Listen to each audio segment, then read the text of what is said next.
welcome to Her Story. Today we're very pleased to have with us Jill Tietjen from the National Women's Hall of Fame in Seneca Falls, New York. It's really exciting, so don't go away. We'll be right back.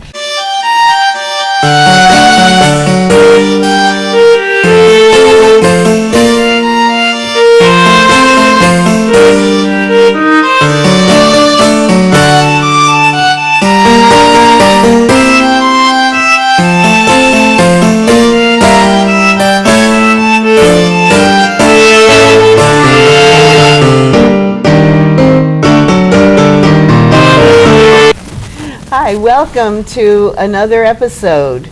Today we are very pleased to have with us at the Maryland Women's Heritage Center Jill Tietjen, who is Vice President of the National Women's Hall of Fame based in Seneca Falls, New York, that very historic place where the suffragists had this first national convention. And we're so pleased that she's here with us in Baltimore today.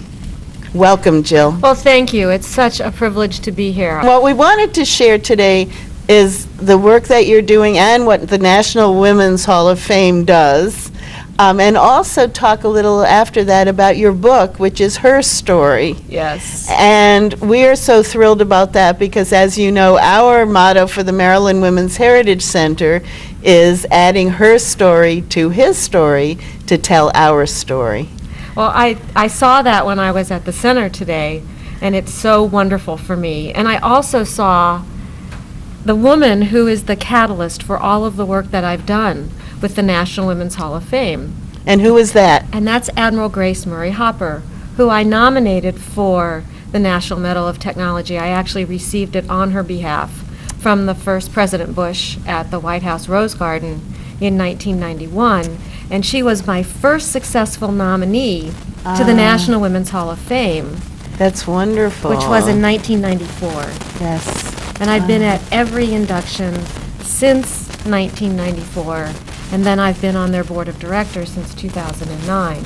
And the National Women's Hall of Fame, for me, was just, it was an eye-opening experience to be at that first induction ceremony. I'm an electrical engineer. And as I say in my talks, including the talk I gave here in Baltimore yesterday, because I'm an electrical engineer, I didn't have time in my curriculum in college for women's studies or women's history. I didn't know about the Declaration of Sentiments. I vaguely knew about the Women's Rights Convention in Seneca Falls, New York, the birthplace of women's rights, and the home of the National Women's Hall of Fame. But to see the Declaration of Sentiments on the water wall in Women's Rights National Park, and to understand what was going on and to understand the significance of women's contributions to history. Yes. So it's really been my pleasure to be affiliated with the National Women's Hall of Fame, now to be the vice president of the board of directors, and to believe that I have an ongoing role with the hall. That's wonderful. And I know that after today, we will be the Jill Caucus in Women's Halls of Fame. Well, as we discussed, there aren't very many Jills, so to have two of us at the same time is amazing.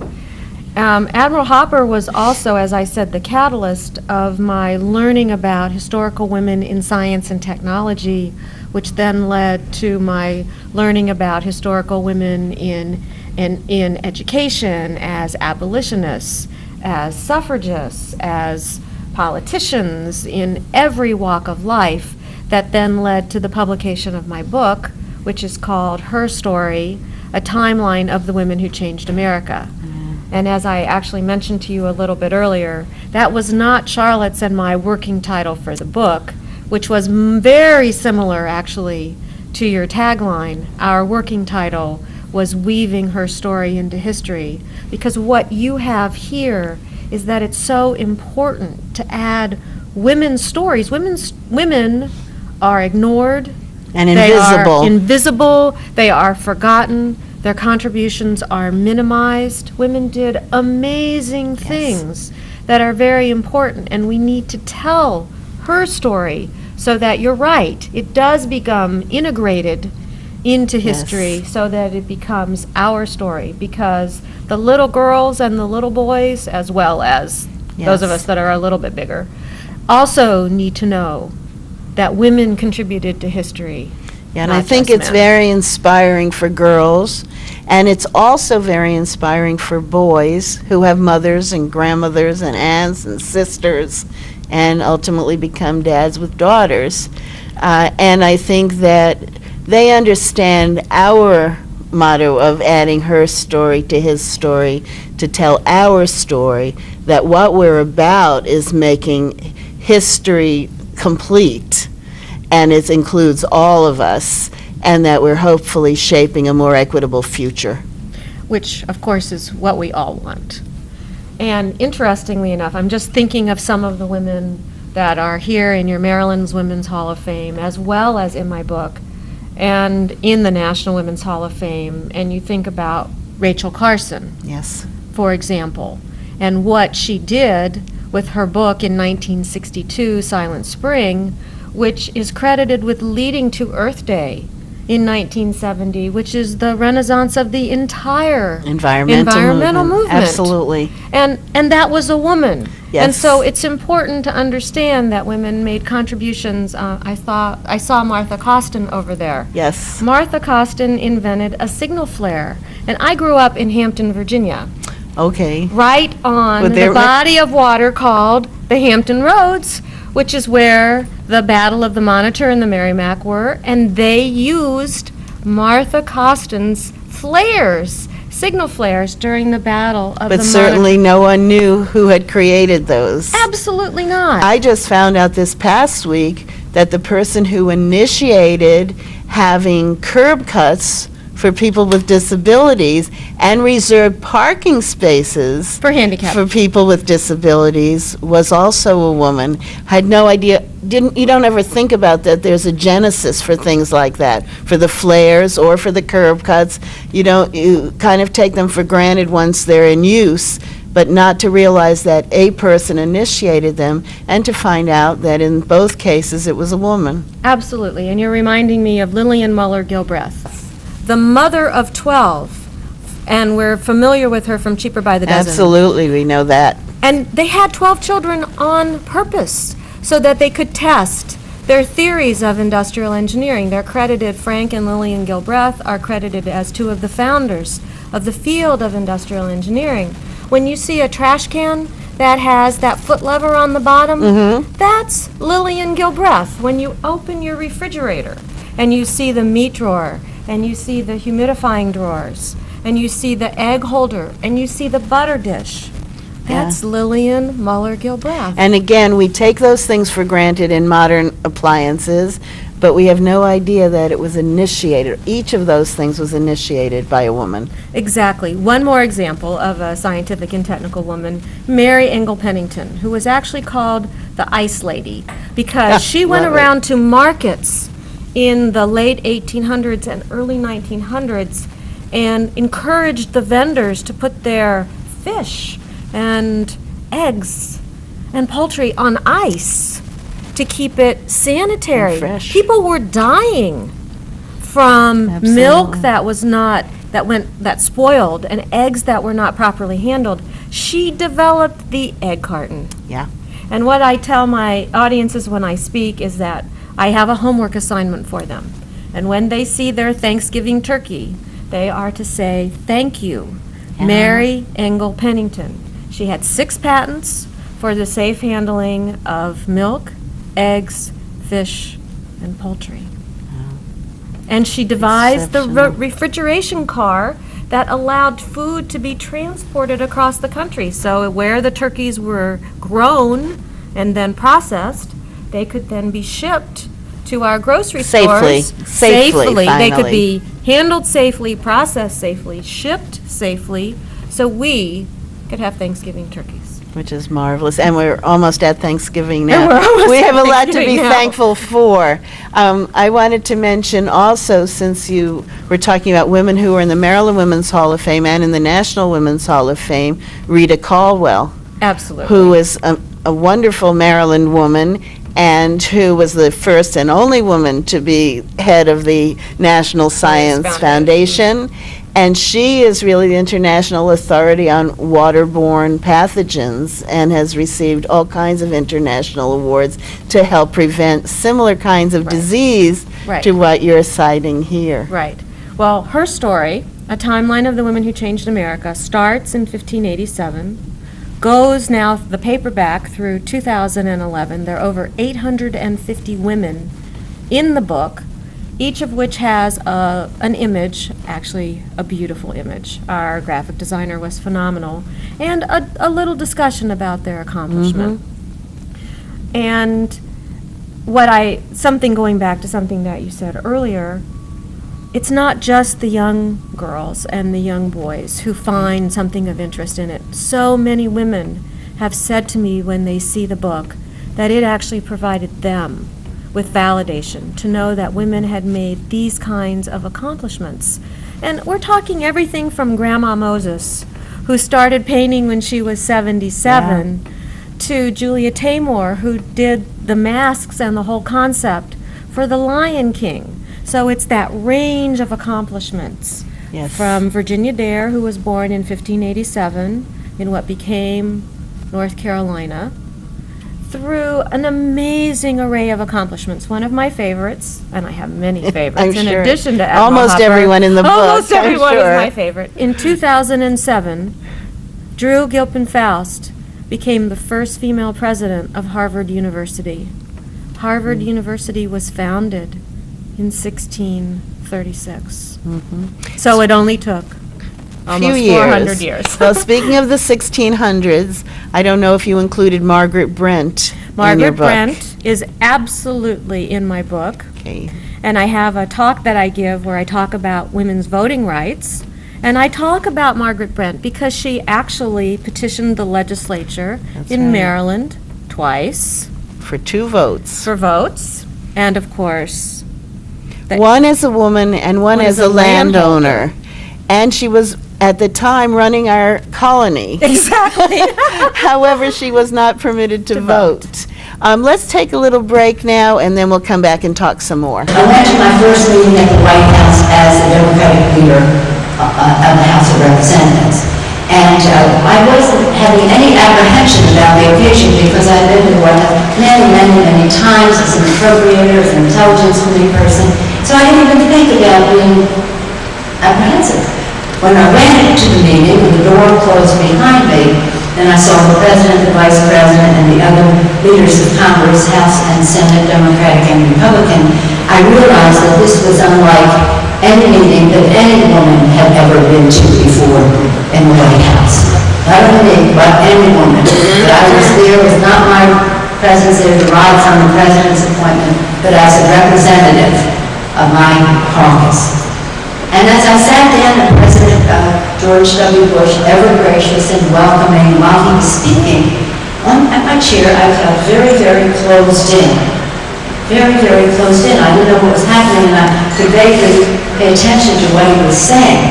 And then I realized that sitting on my chair with me, Stanton, Lucretia Ma, Alice Paul, Sojourner Truth, you name it.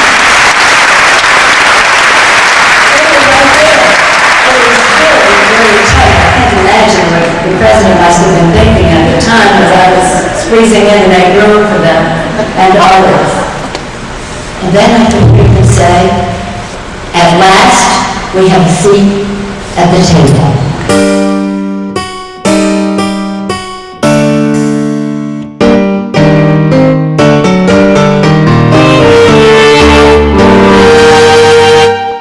Welcome back.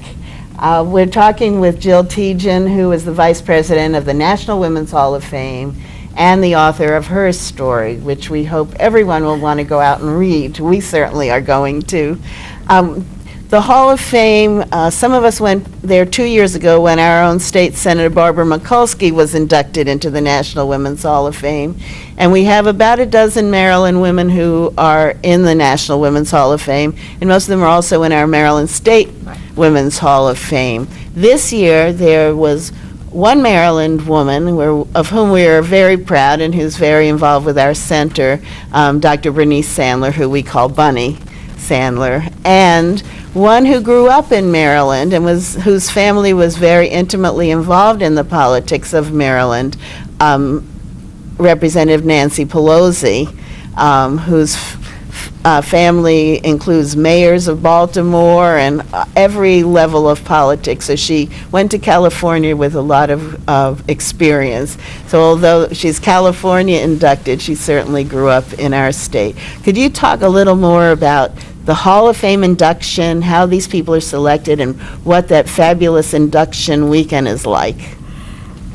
The National Women's Hall of Fame has an induction ceremony now every 2 years on the odd years. About 10 women are inducted, some of whom are alive and some of whom are posthumous.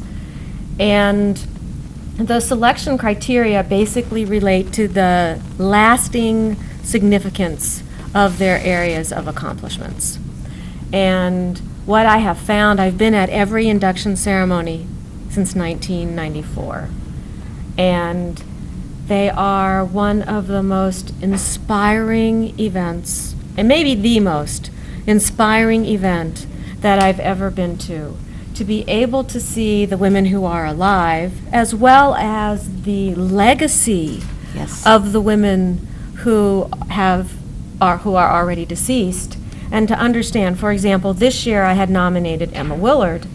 Emma Willard's school is still in existence, the school that she established in Troy, New York in Yes. 1821, when there weren't public schools available for girls, when girls didn't get educated. It was unheard of at that time. And for someone to go out and ask for money for a school in 1821, unbelievable. And the pride of the principal of the school, who's called the head of school, and the chair of the board of directors, who I had the opportunity to sit with, is just amazing. But each of the women who are inducted. I want to go back to Emma Willard for a minute, because what's also important in your Hall of Fame for the nation and ours for our state is that these legacies carry forward, as you're saying. Her school is still there, but also I think the kind of thing she did with education for girls is certainly topical right now with Malala from Pakistan,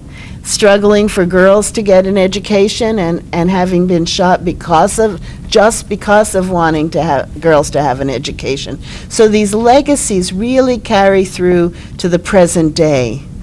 Absolutely. And one of the important things also with Emma Willard is that her school wasn't what we would today consider fluff. She wasn't teaching embroidery. She wasn't teaching sewing. She wasn't teaching cooking, of course, which are all important skills. She was actually providing an education for the girls, which was, quote unquote, equivalent to the kind of education that the boys were getting. And then that has obviously filtered down today to where the educational opportunities for women and men in the U.S. Yes. are equivalent. To see Julie Crone, the first woman jockey to win a Triple Crown race, and to hear her excitement about being inducted, and to see her 8-year-old daughter, who, in spite of herself at 8 years old, was being influenced by the fact that these were amazing women who were around and that her mother was being inducted. Yes. To hear Bunny Sandler speak. The godmother of Title IX. Absolutely, absolutely. And the National Women's Hall of Fame did a Title IX event last June in Washington, and Bunny Sandler was there as well. And just so you know, I was one of the people who worked for the passage of Title IX, and we were there when it was passed in Congress. My son was 3 and was rattling around on the marble floors of Congress. You'd hear the little kids' shoes while they were taking the vote. We were up in the gallery. And our congresswoman at that time was Gladys Noon Spellman, for whom the Baltimore-Washington Parkway is dedicated to her memory, because she helped preserve that. But you'll love this story. I'm not sure if we have it recorded anywhere else, but I tell it often because being there on the day that the House of Representatives went to vote for Title IX, one of the Southern representatives, a male, was standing at the door and really seriously trying to frighten them and saying, if you vote for this, your daughters are going to have to shower with the boys.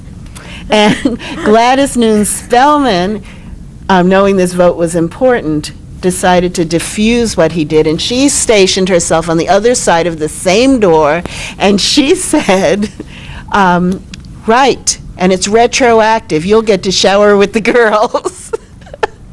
And it made it as silly as that accusation was, and it passed by a large majority. But I think sometimes it's important, they'll say often the women's movement had no sense of humor. She was living proof that humor helped pass Title IX.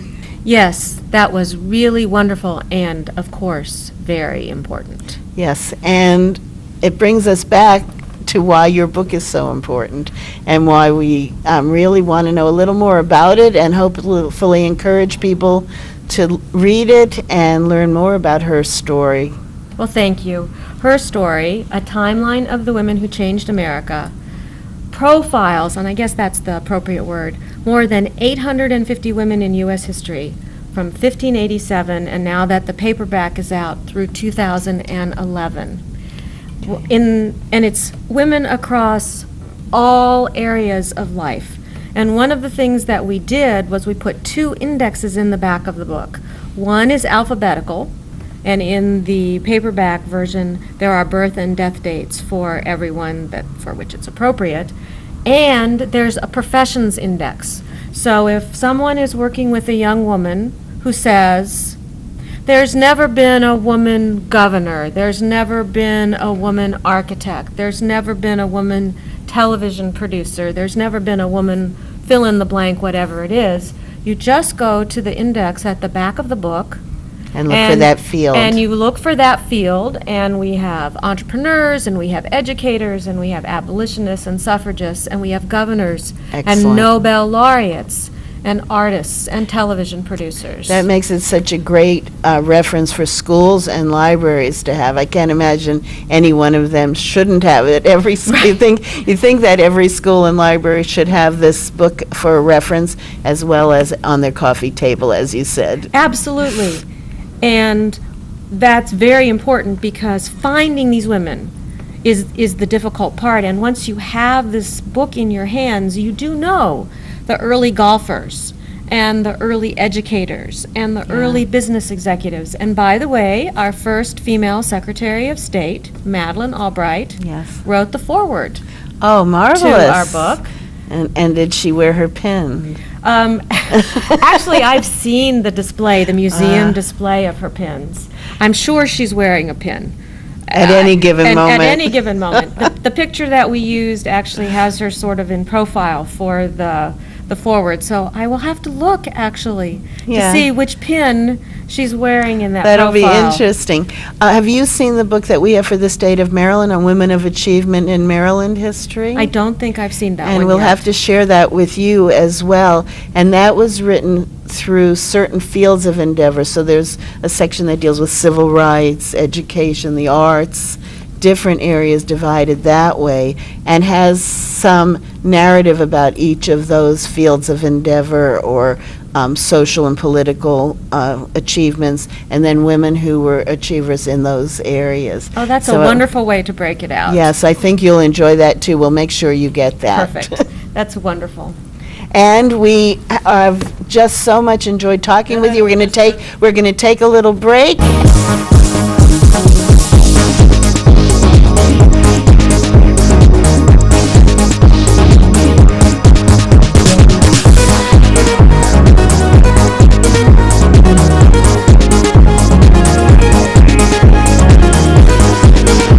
Welcome back, everybody. We are very pleased again to be speaking with Jill Tietjen from the National Women's Hall of Fame in Seneca Falls, New York, and the author of her story. We really would like everyone who's watching to know how they can get copies of your book. Can you let us know? Let them know? Absolutely. The website is www.herstoryaTimeline.com. The book is available online. The book is available at bookstores. I would like to tell you that on the website, we do have information on how to contact us as speakers. I will speak anywhere, actually, in the country that I'm invited. There are book club discussion guidelines online. Great. There are 5 different book club discussion guidelines there. We also have some curriculum developed so that people can download information, including Excellent. PowerPoint presentations and study guides. There are also flashcards for younger people so that they can learn about women's accomplishments in the same kind of format as the book, which is a picture and a very little brief information, Yeah. so that they can learn about these women and those women can become more second nature Yeah. to them. And my email address is Jill, Jill. I'll remember that. You will. At herstoryatimeline.com. Okay, we'll look forward to that. And we also look forward to a very long association between the National Women's Hall of Fame and the Maryland Women's Hall of Fame and the Maryland Women's Heritage Center. And we look forward to having you back for an actual gathering specifically to talk about your book. I would love to do that. I think it's very important. One of the things I was going to tell you that Madeleine Albright said, and that is, there is a special place in hell for women who do not help other women. And so it's very important for the halls to work together. It's Absolutely. very important for all of us to work together. Yes, and we thank you for that, and we look forward to a long partnership. I look forward to it as well.